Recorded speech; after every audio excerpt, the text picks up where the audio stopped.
Hi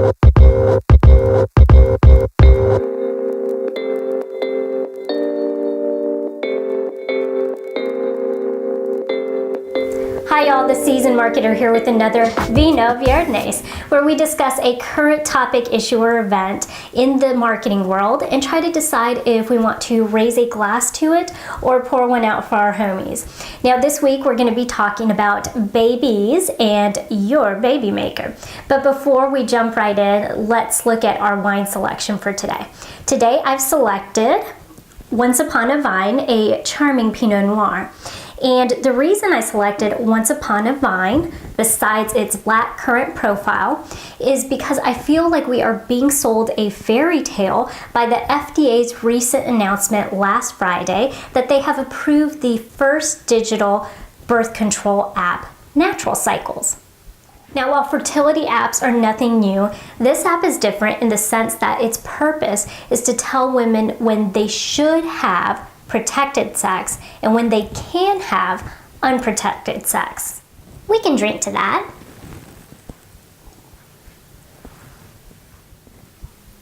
But before we could properly assess if we want to raise a glass to that, let's review the facts. Natural Cycles is a company based out of Sweden. The app they have developed claims that by using a special algorithm, they can tell you the days that you are fertile within your cycle simply by taking a temperature at the same time every morning. The app relays this information to you by showing you a green day with the words "not fertile" or a red day with the words "use protection." Now, just like with anything else, there are a few nuances. It does state that it could take anywhere from 1 to 3 cycles before the app familiarizes itself with your particular cycle and becomes super effective. Additional equipment is required. A typical thermometer cannot give you the specified temperature that the app is needing, so they do recommend or require that you use a basal thermometer. Now, they do include a basal thermometer with a $79.99 per year plan, of course, or you can select the $9.99 per month plan to use just the app and get your own thermometer. In order for the app to be effective, they do also require that you take your temperature at the same time every morning. Now, they do state that there are a few factors that could throw off your temperature, hangover being included. Other things could be if you're sick and or if you just haven't gotten enough sleep. The introduction of this digital method of birth control is a heaven sent for many women. There are many women out there who are looking for a more natural alternative to the basic birth control methods we've been given for many years. For example, the pill, IUD, and or the shot. And I can certainly appreciate that.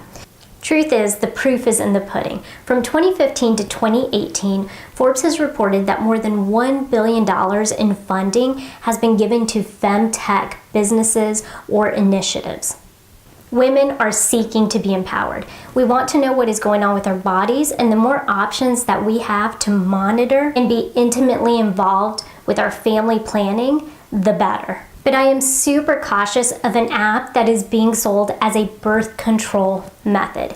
It's one thing to tell me when I'm fertile or not fertile. It's another thing to display on a screen, use protection. Especially for a method that is so heavily reliant on the consumer putting in information or doing the same methodical thing every single morning at the same exact time. And while there is a little side note on their website that states, keep in mind that Natural Cycles does not protect against sexually transmitted infections, I almost feel like STDs aren't even a part of the conversation.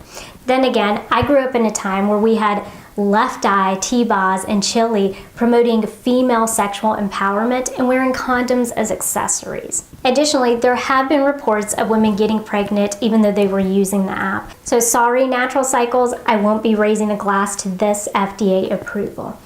While I do believe that every woman has a choice, and the choice is theirs alone, especially when it comes to a birth control method, I think it's a little irresponsible in the sense that we aren't really showing the bigger picture and including a lot of discussion in regards to the sexually transmitted diseases.